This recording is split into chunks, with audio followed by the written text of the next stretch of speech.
everyone, I'm Jay. And I'm Sean. And we're both wearing fruit today. Pineapple. Pumpkin. That's my mistake. That is your mistake. Yeah, this is what's known as a watermelon. It's true. Yes. So you're not going to believe this, but we watched a movie. Another one. It's true. It is called The Five Bloods. It is a Spike Lee joint, and it is on Netflix right now.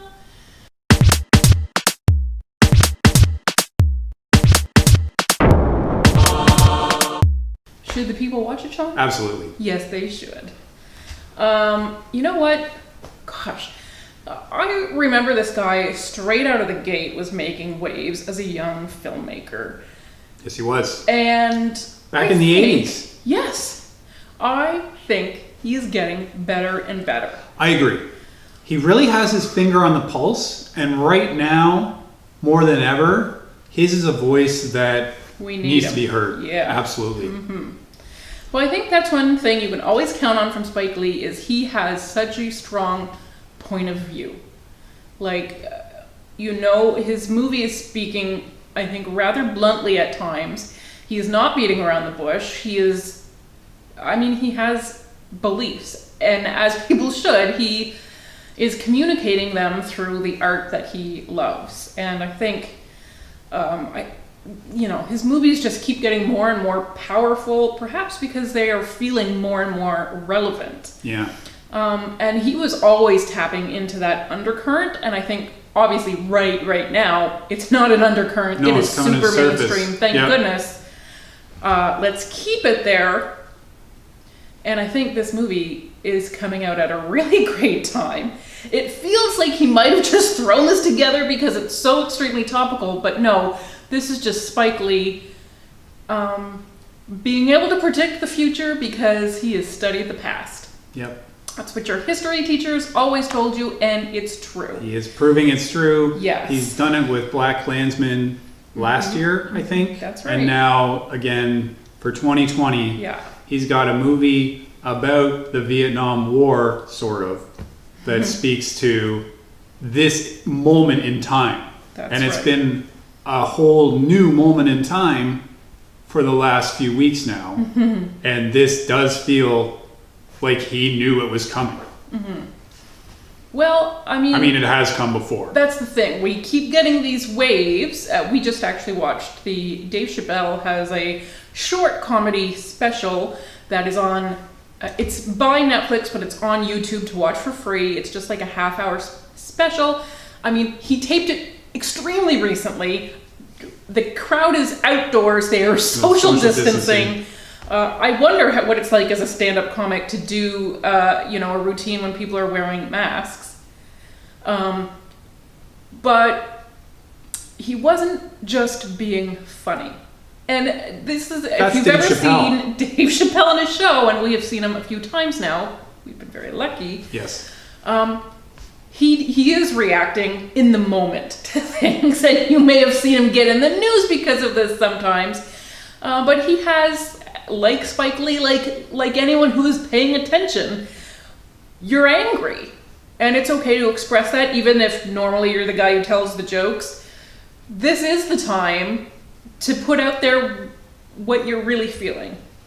And so I know he felt as a celebrity, he didn't really want to stomp all over a movement that had momentum without celebrity, but I mean, he's a smart guy and he's got good stuff to say, and it's always nice to hear from him. Yeah, he's another person that, like Spike Lee, is a voice that is good to hear from because he does have something to add to the conversation. So that's 846 is the title of that, and it is on YouTube, as Jay said. Yeah.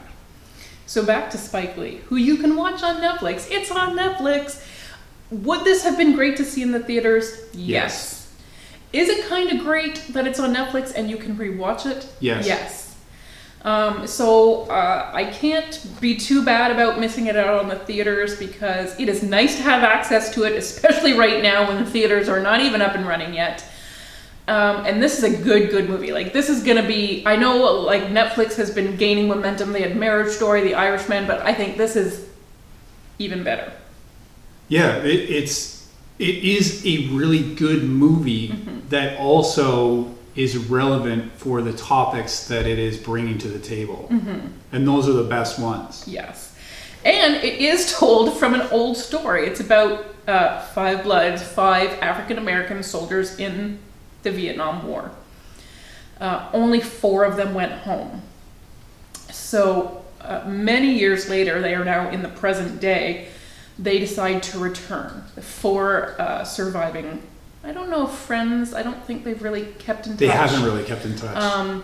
But once upon a time, they were brothers. They're bonded for life. Yeah. So they go back to the Vietnam jungle because they want to bring home their friend's remains. And lots of money. Gold. Yeah, they left some gold bars there. I mean, millions of dollars worth of gold bars there. So, yeah, even though, like, we see flashbacks to the Vietnam War, and I thought it was so interesting that these old guys are playing even their young Vietnam selves. Yeah, there's no de-aging on display here either. No, there's not. And I even said to Sean, like, it is a bit jarring because their dead buddy is played by Chadwick Boseman, so he's noticeably younger than the other Delroy Lindo, for example. And everyone. Yeah. But yeah, I mean, you could see the gray in their beards, like, they're old men.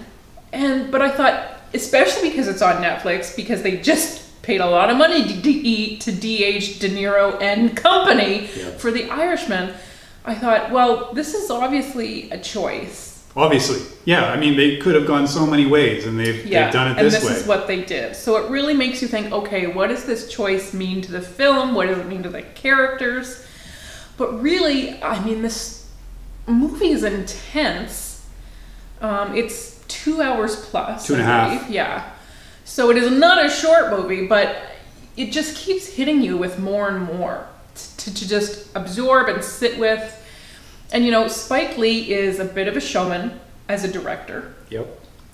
He is not afraid to hammer his point home. And he has all of these great little flourishes. Some of them are very Spike Lee, his little dolly shots and stuff, or double dolly. But what stood out for us in Black Klansman towards the end, and in this movie is intercut the whole way through, is a lot of archival footage. Real life events. And I think it's so remarkable because we have had a lot of movies about the Vietnam War, but not a lot of movies speaking to the Black experience in the Vietnam War. I can't think of one. Right. Even though Black people were sent there in much higher numbers than anyone else. So, in fact, they were on the front lines. Yeah, and that's not an accident. No. There are lots of things at play when you want to talk about institutional racism. I mean, this is just another example in every example. If you're white, you can get out of it. Mm-hmm. If you're Black, you're getting on that plane. Yeah. And chances are you're coming home in a body bag. Yeah. Or not at all, as was the case for their friend.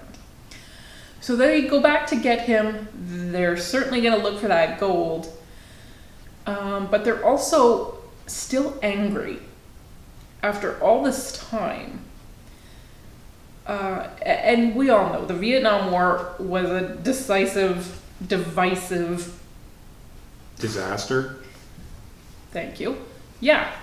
I mean, we're not American, and we're not that old, but I mean, any mention of the Vietnam War usually comes in the form of the protest that people had, bring them back. Why are we even there? What's going on? And I think these men are feeling, even all this time later, still vilified. And that's kind of the tough thing about a war where, you know, nobody approves of it. Fine, but these people didn't decide on the war. They didn't even decide to go. They were sent. No, they went there, they did their best. They're lucky to come home, and there's no parade for them. Yeah. Just come back to people that are angry that this war ever happened. It's not their fault. Mm-hmm. So it does start to feel like just another time the U.S. government used Black bodies to their advantage for whatever they wanted, and then discarded. Yeah. So there is that kind of rage that's always sort of boiling under the surface, and everybody's dealing with it in different ways. And I just thought it was really interesting how, in a lot of ways, this buried treasure, the gold bars, felt like a symbol for reparations. So I was really, Spike Lee obviously is a smart guy. He has thought a lot on this, but I know he also has asked a lot of questions. And he is willing to point the fingers at everyone, including himself, including all of us. He is not taking anything for granted. So, this film just... There's a lot. There's a lot to process and think about and talk about. Yeah.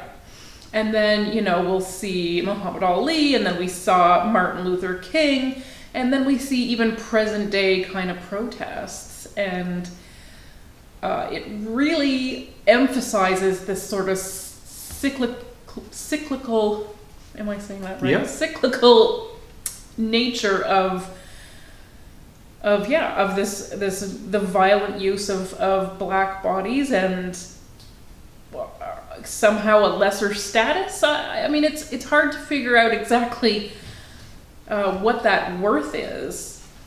But I think looking at it with clear eyes, we all agree that for some reason they have been worth less. Yeah. So, we need to get down to the bottom of that before we can start building it back up.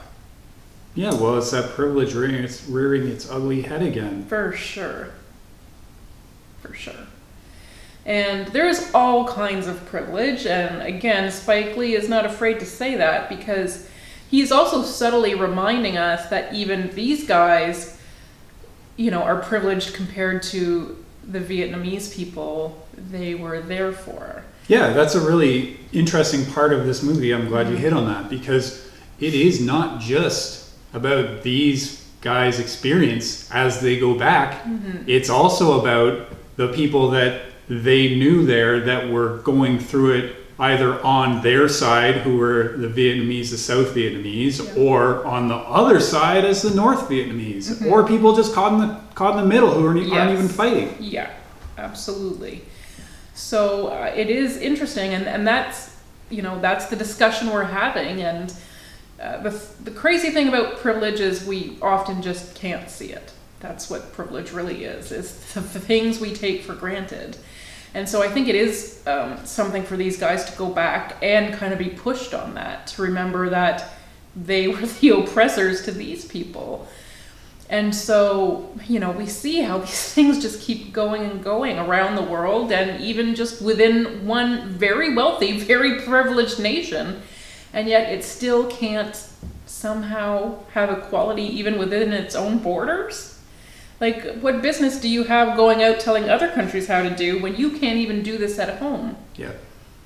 But that's the thing, isn't it? It was never about that. No, of course not. And I think it's Chadwick Boseman who tells us that war is about money and money is about war.